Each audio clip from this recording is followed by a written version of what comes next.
Hi everyone, I hope you guys are all well. It's been like a week and a half since I last did a video, and it is because of a very good reason. It is because of this book, The Good Fairies of New York, by Martin Millar, which I have been reading for the past week and a half. And as you can see, it's not a very big book, and you know me, I get through thin books quite quickly, so you're probably wondering why it took me a week and a half. Well, it's actually taken me a week and a half to get through that. Yes, that is... Oh no, hang on. Not quite. It is taking me... That. There we go. I got through a whole 32 pages in a week and a half. Now, I don't know why exactly. It's been a really frustrating read, this, because as you know, I read on the way to work, I read during my lunch break unless I'm going out around town, walking around, all that jazz, and then I'll read when I get home. So I get through books quite quickly, and annoyingly my fridge broke and it's been really annoying, but I got a brand new fridge yesterday. It arrived yesterday. Hey, so that's back on track. But because of that, I've been eating very differently. I've been going out to buy lunch every day rather than sitting in the staff room and reading like I usually do, and it's kind of really messed up my kind of routines. And because I've been eating very differently than usual, I've been very sluggish and blah, blah, blah. So I haven't really been in the mood to read. And then I've had days where I really want to read, and I've literally gone like this, picked it up and gone, oh, and then put it back down again and not read. Because there's just something in my mind that cannot break through this book.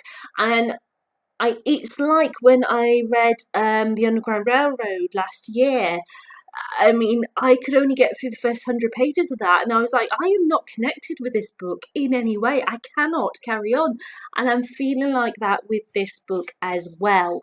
So, in case you want to know what it's basically about, well, it's a cluster of fairies that are scattered kind of all over the place in New York, and they have basically escaped fairyland. They've been outcast, and because of this whole thing where there was this fairy who established an industrial revolution in the fairy world and got loads of fairies to work in these kind of like workhouses, and the king was like, yeah, I'm okay with that, and basically oppressing the people, well, the fairies, should I say, not the people, and these fairies have escaped, so they've been being hunted down, basically, and the fairy who started the Industrial Revolution is out to get them. And meanwhile, these group of fairies, they basically left the area of Cornwall was where they were, with a couple of Irish fairies.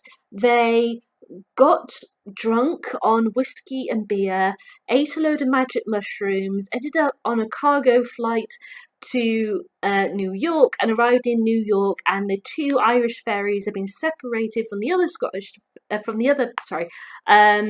fairies who are from Cornwall. And those two fairies, the Irish ones, have ended up in this guy's apartment because he's a terrible violin player. They were drawn to the violin because they're very musical fairies, and he found them throwing up on his floor, and that's how the book begins. And even though what I've just described to you, the background and everything, that covers like the first 10 pages, and for the other times, the two Irish fairies are fighting and they separate, and one goes to across the road to meet this girl who's a kleptomaniac, who's got this wasting disease at the same time, and becomes friends with her. And it just kind of felt like, where is this going? You've got so many characters scattered all over the place at the same time as you're following those two fairies, the two humans that they've joined, the Cornwall fairies, the squirrels that the Cornwall fairies have been made friends with in Central Park. You've also got the king of the fairies who wants to track them down and kill them, and the fairy that's from the who established the Industrial Revolution, as it were, in Fairyland, who's out to get them too. So that's 8 sets of people and fairy combination that you're following all at the same time.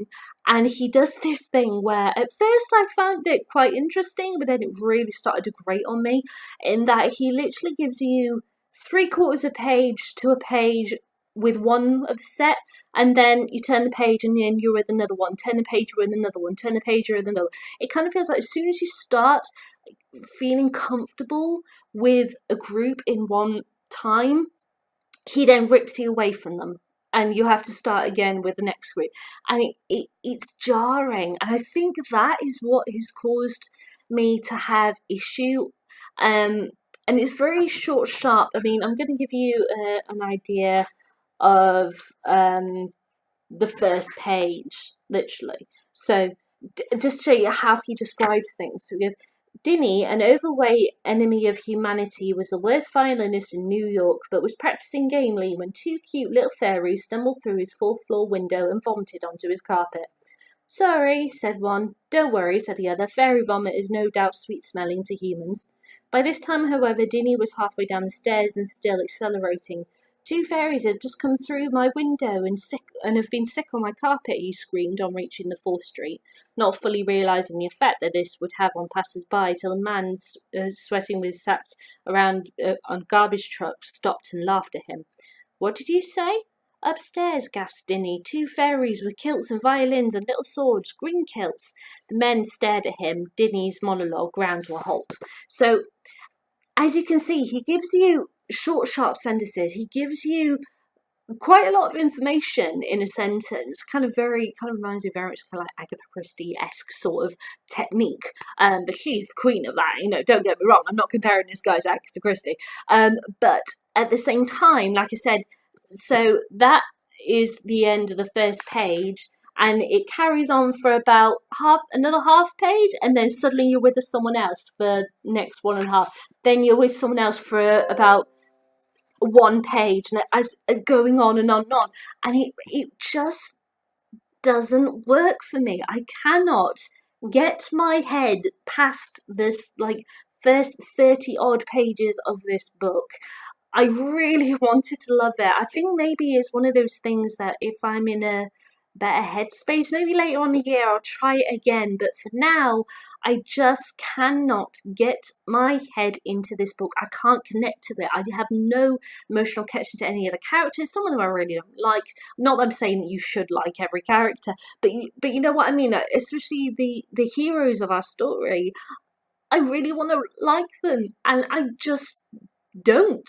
I cannot get through this block. And on my coffee table right over there is Les Miserables, and it's been sat there for 2 weeks now, and I desperately want to reach out and grab it and read it, and I can't. So I have decided enough is enough. I'm not going to give it another weekend try. I'm going to end this now and say, Martin Millar, I tried, I really did, but I just couldn't get into your book. I'm sorry. Maybe I'll try it again later on in the year, separate, from this. And if I'm able to get back in it, I will certainly do another review of it, getting through. But I just cannot get through the block in my head with this. Sorry. So, that was my thought on the Good Fairies of New York.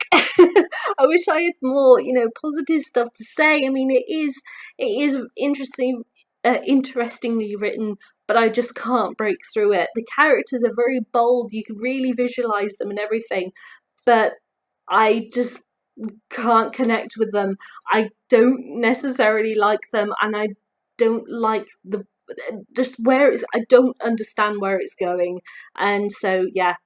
Sorry, Martin. I hope you guys enjoyed this review. If you can enjoy it, I don't know. But that's my thoughts on the Good Fairies in New York. And so tomorrow, I'm so excited. I'm going to start reading Les Miserables. It's going to be great. And I will be back with my thoughts on that as soon as I have finished it. But of course, it's going to take me, because it's a massive book, it's probably going to take me a while to get through. So in the meantime, I'm going to do some videos that are just separate videos talking about various topics in the meantime, and of course give you an update on how I'm doing with Les Miserables in the process. Alright then guys, bye.